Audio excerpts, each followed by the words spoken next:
রাসূল করিম সাল্লাল্লাহু আলাইহি ওয়াসাল্লাম বলেছেন,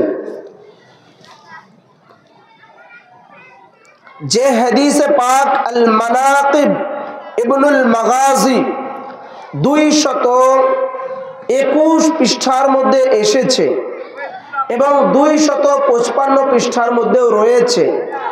রাসূল বলেছেন, যায়্যিনু মাজালিসুকুম বিযিকরি আলিয়্যিন, যে তোমাদের মজলিসগুলোতে, মাহফিলগুলোতে, আমাদের ওয়াজ মাহফিল হলে, আমাদের জলসা হলে, উরুস শরীফ হলে মৌলা আলীর বয়ান করি কি করি না?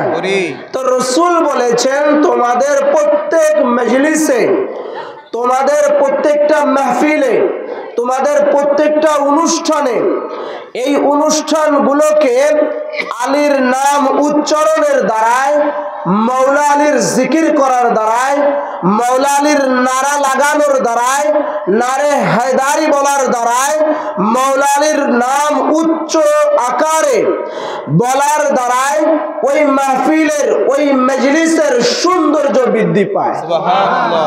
ওই মজলিসটা ততক্ষণ সৌন্দর্য বৃদ্ধি পায় না যতক্ষণ না ওই মাহফিলে, ওই মজলিসে মৌলা আলীর জিকির না করা হয়, মৌলা আলীর নারা না লাগানো হয়, নারায়ে হায়দারি না বলা হয়, মৌলা আলীর তাজকিরা না করা হয়, ততক্ষণ পর্যন্ত ওই মাহফিলের, ওই মজলিসের, ওই অনুষ্ঠানের সৌন্দর্যই বৃদ্ধি পায় না।